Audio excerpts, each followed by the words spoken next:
ನಮಸ್ಕಾರ ವೀಕ್ಷಕರೇ, ನನ್ನ ಈ ಸಿನಿ ಜರ್ನಿ ಯೂಟ್ಯೂಬ್ ಚಾನಲ್ಗೆ ನಿಮ್ಮೆಲ್ಲರಿಗೂ ಸ್ವಾಗತ. ಇವತ್ತು ತೆಲುಗಿನ ಸೂಪರ್ ಸ್ಟಾರ್, ಹಿಂಗಂದರೆ ಗೊತ್ತಾಗುತ್ತೈತೆ ಪ್ರತಿಯೊಬ್ಬರಿಗೂ, ಪವನ್ ಕಲ್ಯಾಣ್ ಅವರ ಓಜಿ ಸಿನಿಮಾದ ಟ್ರೈಲರ್ ನೋಡಿದೆ. ಟ್ರೈಲರ್ನಲ್ಲಿ ಎರಡು ವಿಷಯ ತುಂಬ ಚೆನ್ನಾಗಿ ಗೊತ್ತಾಯಿತು. ಒಂದು, ನಮ್ಮ ನಿರ್ದೇಶಕರ ಕೆಲಸ ತುಂಬ ಅದ್ಭುತವಾಗಿದೆ. ಜೊತೆಗೆ ಮೀಸೆ ತೀರಿಸಿ ಹೇಳಿದ್ದಾರೆ ತಮ್ಮನ್ನವರು, ನನ್ನ ಬ್ಯಾಕ್ಗ್ರೌಂಡ್ ಸ್ಕೋರು ಅದ್ಭುತವಾಗಿದೆ ಅಂತ. ಏನಕ್ಕೆ ಅಂದರೆ, ನಾವು ಸಾಂಗ್ಸ್ ಕೇಳಿದ್ವಿ, ಸಾಂಗ್ಸ್ನಲ್ಲಿ ಅಷ್ಟೇನು ದಮ್ಮಿಲ್ಲ ಅಂತ ನನಗೂ ಅನ್ನಿಸ್ತಾ ಇದೆ. ಏನಕ್ಕೆ ಅಂದರೆ, ಅವ್ರಿಗೇನಿದ್ರು ನಂದಮೂರಿ ಬಾಲಕೃಷ್ಣ ಅಂದರೆ ಇಷ್ಟ ಅನಿಸುತ್ತೆ.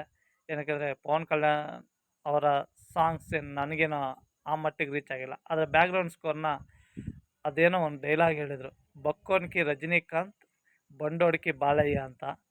ನೋಡೋಣ, ಪವನ್ ಕಲ್ಯಾಣ್ ಅವ್ರಿಗೆ ತಮ್ಮನ್ನಾರ ಆಗ್ತಾರೋ ಹೋಗ್ತಾರೋ ಗೊತ್ತಿಲ್ಲ. ಆದರೆ ಖಂಡಿತವಾಗ್ಲೂ ಓಜಿ ಮೇಲೆ ತುಂಬ ಎಕ್ಸ್ಪೆಕ್ಟೇಷನ್ ಇದೆ. ಏನಕ್ಕೆಂದರೆ ಇದಕ್ಕಿಂತ ಹಿಂದೆ ನಡೆದಿರೋಂಥ ವೀರಮಲ್ಲು ಅನ್ನೋ ಸಿನಿಮಾ ಅವರು ಅಂದ್ಕೊಂಡಿರೋ ಮಟ್ಟಿಗಿಲ್ಲ. ಅದಾದಮೇಲೆ ಮುಂದೆ ಬರುವಂಥ ಒಂದು ಸಿನಿಮಾ ಇದೆ, ಅದ್ರ ಬಗ್ಗೆನೂ ಅಷ್ಟು ಎಕ್ಸ್ಪೆಕ್ಟೇಷನ್ ಇಲ್ಲ. ಈ ಸಿನಿಮಾ ಮೇಲೆ ಪ್ರತಿಯೊಬ್ಬರೂ ಎಕ್ಸ್ಪೆಕ್ಟೇಷನ್ ಇಟ್ಕೊಂಡಿದ್ದಾರೆ.